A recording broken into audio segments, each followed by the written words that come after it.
Okay, Assalamualaikum, selamat petang semua kepada semua yang mendengar. Kita bertuah lah, ada Dr. Sunita bersama kami. Dr. Sunita rakan saya, pakar buah pinggang, Ketua Jabatan juga di Hospital Kuala Lumpur, Nephrology. Kita nak bincang pasal kopi darah tinggi. Ya. Sunita, you suka kopi? Ya, memang I think you pilih orang yang beri bias opinion sebab saya memang ni peminat kopi. Ya ke? Ya. Ya, jadi saya pun suka sangat kopi. Darah tinggi kopi ni related ke tidak ni? Okey, you nak jawapan pendek ke jawapan panjang? Panjang boleh, pendek pun boleh. Okey. So, kisah. Jawapan secara amnya ialah kesan kopi ke atas darah tinggi, tekanan darah tu berbeza lah mengikut setiap individu dan juga bergantung kepada beberapa faktor. Faktor ni termasuklah latar belakang genetik seseorang. So itu akan ada kesan ke atas metabolisme kafein atau bahan-bahan lain dalam kopi. Juga bergantung kepada jenis kopi dan cara menyediakannya. Dan juga jika tidak biasa minum kopi ke selalu minum kopi. So jika selalu minum kopi, badan kami dah ubah suai, dah acclimatize sikit. Jadi mungkin efek dia dah kurang. Okay. So dari segi sensitivity kepada kopi, itu macam saya cerita tadi, bergantung pada makeup genetik lah seseorang. Ada kebiasaannya, orang yang minum kopi tak ada rasa apa-apa pun, melainkan maybe rasa cergas ke active and alert kan. But ada setengah individu minum secawan kopi dah rasa jantung berdebar, rasa tak sedap lah kat ulu hati tu. Okay. So berlainan lah efek. Okay, selain daripada tu, also kalau you tengok kajian-kajian yang pernah dijalankan, keputusannya semua berbeza-beza. Okay. Ada yang menyatakan kopi itu akan menyebabkan penyakit darah tinggi, ada menyatakan tak ada kaitan langsung, dan ada juga yang actually menunjukkan selepas minum kopi, tekanan darah tu turun pula. Oh, Maybe ada? sebab dalam keadaan santai, minum dengan family, dengan kawan-kawan coffee shop tu memanglah turun tekanan darah. So I suppose berbeza lah keputusannya mengikat semua faktor ni. So basically dia individualize lah, lain orang lain, tak semuanya orang sama. Jadi kalau nak cakap kopi tu penyebab darah tinggi tu, jawapan pendeknya tak lah kan? Tidak. Tapi dalam jangka masa yang singkat, sekiranya tidak biasa minum kopi, dan tekanan darah boleh naik. Tapi berapa banyak dia naik tu depends on first, kalau you biasa minum kopi ke tidak. Kalau biasa tu 1 sehingga 3 cawan sehari, that's biasalah. Yang tak biasa tu yang jarang sangat, then tekanan darah boleh naik. But it depends also on the jenis kopi. Kalau you minum kopi kau macam tu, espresso, triple shot itu biasa lah. kopi rebus, that one kandungan kafein dengan bahan lain yang aktif dalam kopi kuat lah, pekat. So tekanan darah dalam kajian menunjukkan boleh naik dalam sistolik, iaitu bacaan di atas sebanyak 13 point lah atau milimeter mercury, dan di bawahnya boleh naik 6-7. Tapi even kalau minum decaf pun actually tekanan darah boleh naik. So kita syak mungkin walaupun everybody blames the caffeine in the coffee yang menyebabkan tekanan darah naik, sebenarnya mungkin ada bahan lain yang aktif yang tidak dikaji dengan betul yang menyebabkan tekanan naik. Tapi yang penting dia naik secara sementara saja. Itu lain daripada penyakit darah tinggi kan. Okay, betul. Penyakit hipertensi ni tekanan darah tu naik sepanjang ataupun berterusan lah. So it is lain efek. So lain lah sebenarnya, tapi banyak saya dapat I dapat soalan ni daripada public ramai yang tanya tadi. Dia Kak saya bagi contoh lah kalau dialisis katanya tak boleh minum kopi, betul ke tu? Okay, so actually ada beberapa sort of scenario di mana pengambilan kopi tu perlu dihadkan lah. Mereka yang mengidapi penyakit buah pinggang dalam peringkat akhir ataupun menjalankan dialisis perlu hadkan peminuman kopi sebab first of all there's had pengambilan cecair. So you tak boleh minum banyak cawan kopi dalam sehari, maybe 1 cawan tu dah mencukupi. Satu lagi, kopi tu kalau minum kopi O tu ada potasium sikit sebanyak 116 mg lah, ini dari kajian dietetik. So kalau minum 1 cawan tu tak banyak lah kesan dia. Tapi kalau you minum 2-3 cawan, then kandungan potasium tu dah accumulated banyak juga pengambilan tu. Also phosphate. So kopi O tak ada banyak fosfat, tapi kalau you minum kopi campur dengan susu, dengan creamer, fosfat tu dah naik. So then kawalan fosfat akan menjadi sukar. Tapi bukannya kopi-kopi lah, dia kopi dia campur benda lain, kopi. So kadang-kadang susah sebab orang ramai tanya, doktor boleh ambil kopi ke tak? Sebenarnya boleh, tapi kena kontrol dengan ikut orang tu ataupun jangan masuk macam-macam yang dalam kopi tu. Betul. So yang 3 in 1, 10 in 1 tu macam mana tu? Lagi masalah kan? Yes. So see 3 in 1 tu banyak kandungan gula dan banyak kandungan macam lemak lah. So, dari creamer semua. So kalau patient selalu minum 3 in 1 tu, berat badan mungkin naik. Dan kalau berat badan berlebihan ni, dalam jangka masa panjang secara tidak langsung boleh menyebabkan tekanan darah tinggi. So that's a sort of indirect way lah. I mean the other problem dengan kopi yang ada banyak benda tambahan ni, kadang-kadang ada bahan-bahan terlarang lah dalam kopi tu. So contohnya actually kalau you tengok dalam pasaran, kadang-kadang ada kopi yang dijual sebagai health drink lah, boleh kuatkan macam-macam lah. So benda tu kadang-kadang ada bahan terlarang di dalam tu. Yang ni I panggil produk sampah lah. Yes. So you say so. So banyak yang overclaim, we call it overclaim, kat luar sana kata, yelah ni kopi kenapa tak boleh makan, but it's actually bukan kopi tu, kopi entah apa-apa yang dia campur kan. Kita report yang kita tahu yang memang kopi tu dia campur benda-benda yang tak sepatutnya dia campur. Lagipun yang macam kopi-kopi kurus, tu I think mesti dia ada campur benda-benda tambahan kan. Memang menjadi masalah. I think bahagian farmasi kebangsaan juga ada pantau lah dan pernah ada I think sudah macam kempen kesedaran supaya orang ramai menjadi pengguna yang pandai memilih lah di antara apa-apa produk yang ada kat pasaran tu, hati-hati sikit lah. So ada pula orang tanya Nescafe dengan kopi sama tak? Nescafe tu brand kan? Ya, betul. Kita tak ada share kan dalam brand apa-apa. Lepas tu dia kata ada yang suka black coffee dengan without sugar dengan milk. 2 cups a day. I mean lain orang lain. Susah nak cakap I think kan. But I think black coffee is better than taking coffee with all the susu tambahan and the caramel and all this perisa tambahan lah. So actually that would be the better form of coffee if you're going to take coffee lah. Lepas tu dia cakap kalau without sugar lagi bagus. Actually milk tu milk apa pula? Kalau milk susu pekat cair tu bahaya juga kan? Ya, sebab banyak kalori. Itu yang tadi sebut banyak kalori kan. So banyak orang lupa kopi tu sebenarnya kalau you dalam 3 in 1, 4 in 1 tu dia tak tengok kandungan actually ada tuliskan berapa kalori kat situ. Kalau kebanyakannya ada lah, orang tak tengok. Ada lah tapi kita tak lihat dengan cermat lah teliti apa benda yang dalam tu lah. So so ada pula cakap minum kopi minum Nescafe tak boleh tidur, ni lain orang lain lah. That's why lah. Actually kalau minum kopi and you nak tahu ada beberapa macam saya cerita tadi, senario lah di mana mungkin pengambilan kopi tu menjadi masalah. So tadi kita cakap patient yang ada masalah buah pinggang yang menjalankan rawatan dialisis. Satu lagi mereka yang mengidapi penyakit arrhythmia. Arrhythmia tu di mana kadar degupan jantung tu tidak mempunyai rentak normal lah. So I think kalau kes-kes macam ni actually kena bincang dengan doktor yang merawat sama ada selamat ke tidak, sebab caffeine sekiranya anda sensitif tu boleh menyebabkan kadar jantung tambah sikit lah.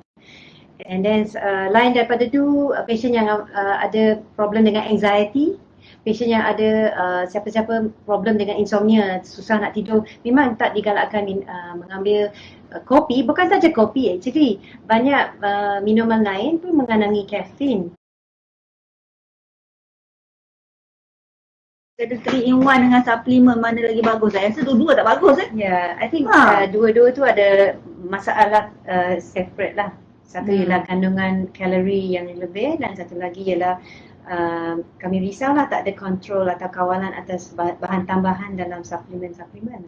Ya, betul. Lain lagi kalau sakit buah pinggang, kita tak nak benda tu membebankan lagi buah pinggang kan. Sebelum kita ambil apa-apa, kita mesti check dengan doktor yang merawat kan. So that's the other thing. So mungkin before ada orang komen kat sini, I think one of the patient kopi ada sebabkan tachycardia. Ya, betul kan? Orang ada kan?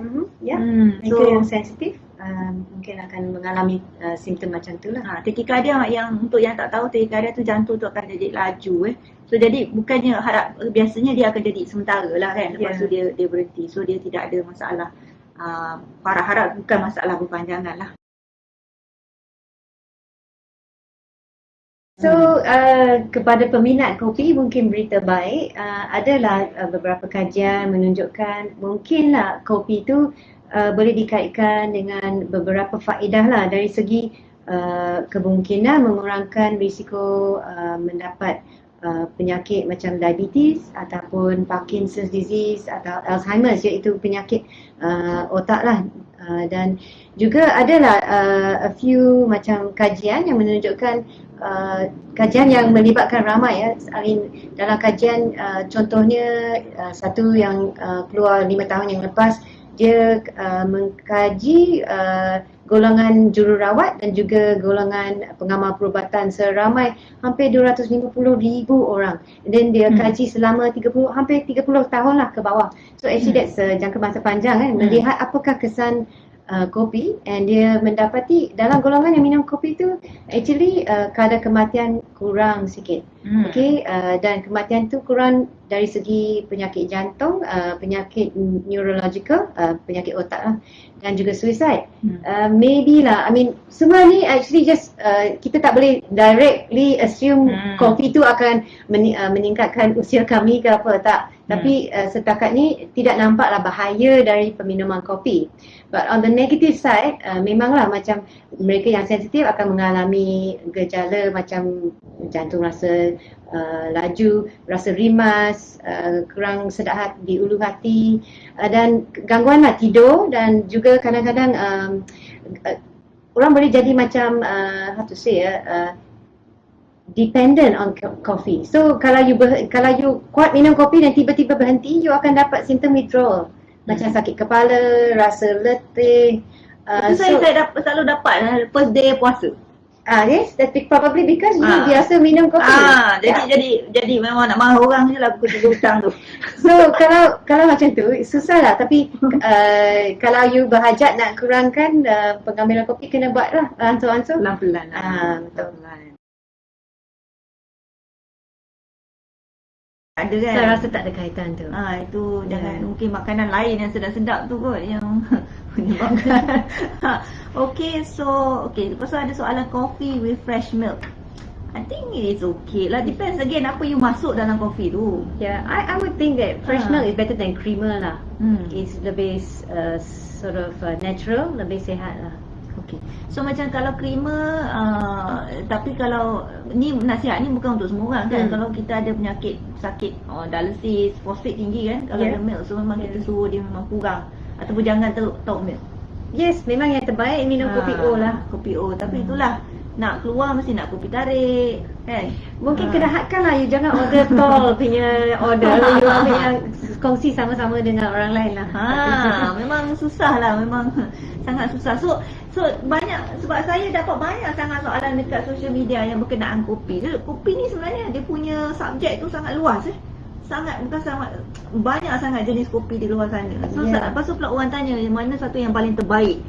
So kita kat sini tak boleh nak bagi brand lah. Tapi mungkin kalau saya lah, kalau saya tak ambil yang ada susu, I don't put gula. Susu manis, susu cair, pekat. Pekat tu memang kita tak ambil langsung lah. Susu Nepro campur kopi boleh. But of course bolehlah susu campur dengan Nepro untuk mereka yang jalankan rawatan dialisis sebab fosfat dah kurang. I think it's not too bad, because actually setengah orang bila minum Nepro dia tak suka sebab dia cakap manis sangat, tak biasa minum macam tu. Especially so I think kalau you campur dengan kopi, it's better lah, at least you mengambil cukup khasiat dari segi protein dan lain-lain. Cuma kuantiti lah yang kena hadkan sekiranya menjalankan dialisis tu lah. Lepas tu ada ini kepada individu ni, ada dia cakap dia ada darah tinggi. Lepas tu baru je dapat bulan 3 hari tu. So dia tak kuat minum kopi atau Nescafe. Sebab darah tinggi dia tak ada kena-mena saya rasa dengan kopi atau Nescafe kan. Tapi lepas dapat darah tinggi, dia rasa minum rasa degup jantung lain. So saya stop minum kafein dan kopi. kira memang tak boleh ke 2 bulan dah stop minum. So actually darah tinggi dia mungkin bukan kena, dia tak kena minum kopi. Tapi mungkin kalau dia tak ada darah tinggi ke, tak darah tinggi ke, mungkin dia sensitif sikit dengan kopi kan. Betul. So mungkin dia rasa darah takikardia tu, tapi biasanya takikardia ataupun jantung laju tu sekejap je kan. So banyak yang berkait-kait tu dia mungkin agak keliru lah. Dia orang selalu berkaitkan, dia kata yang minum kopi ni menjadi macam ni, so ini. Sebenarnya tak, lain orang lain kan.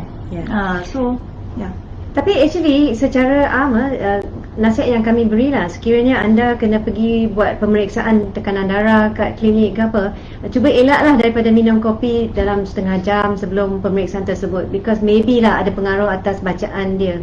So not just kopi lah, benda-benda yang mengandungi kafein lah.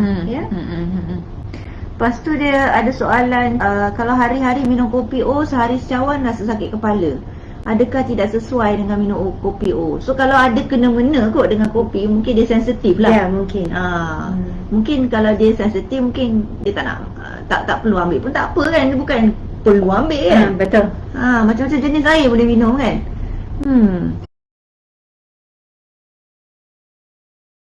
Ramai yang ada penyakit darah tinggi tapi tak sedar sebab kadang-kadang tak ada simptom tapi BP tu high. But antara simptom yang patient ada mengadu, it includes sakit kepala, sakit belakang kat sini, belakang tengkuk. Kalau rasa letih dan just macam how to say, heavy lah dalam kepala, berat kepala. Tapi kadang-kadang darah tinggi tu dia tak rasa. Itulah yang perlulah buat check up sekiranya anda berisiko untuk family history. Kalau dalam keturunan tu ada orang yang menghidapi penyakit darah tinggi, dan kamu jugalah berisiko dan patutlah buat pemeriksaan at least sekurangnya setahun sekali lah. I think also bila umur meningkat, also penyakit-penyakit akan datanglah macam diabetes, hypertension. So kalau boleh setahun sekali lah buat check up lah, check benda-benda macam ni. Patient lain yang risiko untuk penyakit darah tinggi ialah mereka yang ada chronic kidney disease lah, because itu ada kaitan lah penyebab dan juga komplikasi dari penyakit buah pinggang. Kopi dengan susu cair lebih baik dari susu pekat, itu mestilah. Susu pekat saya rasa. Susu pekat tak payah minum lah lagi. Susu pekat actually nowadays bukan susu lah, dia jadi gula saja. So saya rasa kan, kalau tanya kami kan, susu pekat tu jangan belilah. Jangan beli sebab satu, gula banyak, kalori dia sangat tinggi. So saya rasa benda tu dia elakkan lagi baik lah. Lagi nak ingatkan, jangan beli kopi daripada penjual-penjual produk lah. Saya nak cakap sampah, nanti orang marah. Kopi tu kata kurus, kopi itu semua bukan kopi, entah apa benda dia masuk dalam tu. Mungkin kopi sikit je kot, tu entah apa benda dia tambah dalam tu. So please don't touch dia, kata dia kopi je, apa salahnya. No. Kalau I rasakan kalau orang tanya saya syorkan jangan beli kopi daripada orang yang beli kat internet, kat online ke sebagainya. Dekat kedai pasar raya kan banyak kopi. Ya, banyak pilihan. Tak payah. Itu pun kita pergi nak pening nak pilih. Okey, mungkin Sunita ada lagi yang kita nak cerita pasal kopi ke darah tinggi ni? I think just kesimpulannya lah, jika anda tak ada mempunyai apa-apa masalah kesihatan and you suka minum kopi, teruskanlah. Tapi secara sederhana lah, mungkin 1 sampai 3 cawan sehari. Dia ni tak akan mendatangkan penyakit hipertensi. But just berhati-hati dengan jenis kopi yang dipilih. Jangan ada yang 3-in-1 semua macam kita cerita tadi. Jangan ada benda-benda yang mungkin ada bahan terlarang. I bawa ini hari ni actually nak tunjuk sini, but this is a Keratan Akbar. Pernah keluar lah dalam New Straits Times. I think dalam surat khabar lain pun ada coverage lah pasal memberi nasihat kepada consumer lah supaya hati-hati dengan kopi yang buat claim lah bagus untuk kesihatan dan macam-macam, sebab dia ada bahan terlarang kan, macam untuk melangsingkan badan ataupun kuatkan badan. So I think also kalau tapi so macam kita cerita lah, kalau mereka dah untuk mereka yang sudah mempunyai penyakit darah tinggi, hati-hati juga dengan pengambilan tu. Buatlah secara sederhana. Jika anda mempunyai BP set at home, why don't you buat kajian sikit sendiri, eksperimen kat rumah. try lah check BP sebelum minum kopi, and then selepas setengah jam, and then 2 jam, and then tengok lah. Kalau BP naik dalam lingkungan 5 hingga 10 point, then probably you are sensitive to kopi, and mungkin itulah memberi kamu maklumat, okey lah ini kena hadkan. Tapi katakan tak ada kesan sebab you dah biasa minum kopi, then it should be alright. See, so I mean So tapi tadi kita ulang lagi sekali, itu tak semestinya dia akan jadi darah tinggi kan? Itu Tidak. adalah reaksi kepada kopi. Yes, yang sementara. Sementara saja. The only thing is, I mean, even though it's perkara sementara, tekanan yang dah naik, sekiranya anda tidak mempunyai kawalan yang bagus, then we don't want it to go up lah, even though it's brief, kan? So that's why the jawapan dia actually tak boleh ada jawapan pendek. Dia pun kena khusus pada setiap individu lah. Daging kambing penyebab darah tinggi ke? Saya baru makan kambing tadi. No, actually tak ada lah. I know, I dah dengar ramai orang tanya, kalau makan daging tu boleh tak tekanan darah tekanan darah naik. Sebenarnya tak ada apa-apa bukti.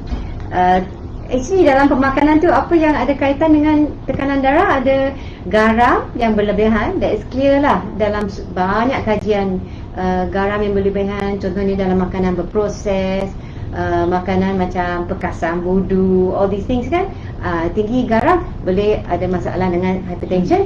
And even now, even gula pun ada kaitan dengan tekanan darah, secara tidak langsung sebab menambah berat badan kan, dan kegemukan ataupun obesity ada kaitan dengan darah tinggi.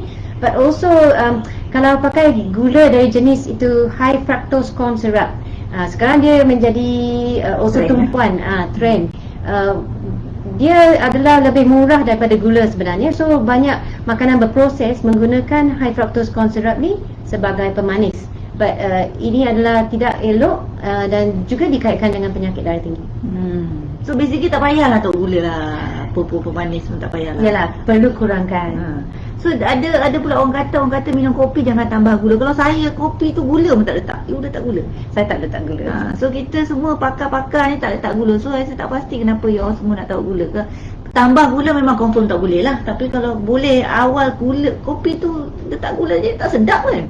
Sedap ke? Tak pernah try lah. But I think maybe kalau nak kurangkan gula tu, kena buat sikit demi sikit lah. Ya ke? Tak boleh buang terus? I think kalau buang terus, you tak rasa shock lah minum. Oh ya? That's my way lah of cutting down.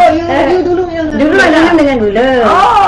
Tapi bila I pergi overseas, testimoni. Bila I pergi overseas, saya tengok orang barat, dia tak letak gula. So pergi ke rumah orang, saya segan lah, malu nak tanya mana gula. So I lama-lama terpaksa lah minum tanpa gula. But I rasa kalau nak kurangkan lah, sekarang you tambah gula dan you nak kurangkan dari satu, contohnya lah 2 sudu teh, kuranglah 1, dan lama-lama kurang jadi separuh, dan lama-lama berhentilah. Macam tu. Macam tu Macam tu. So ini adalah tips lah. Tips orang kata tips, bukan evidence based, bukan tapi sebab saya memang dari dulu tak gula, so saya tak tahu. But I think kalau boleh lah kita nak semua sihat, jangan letak gula lah, senang habis kita. Nak ucap terima kasih kepada Dr. Sunita kerana bersama kami. Jumpa lagi di lain hari. Terima kasih semua kerana mendengar. Assalamualaikum. Bye. Yeah, coffee break. Coffee break. Coffee break.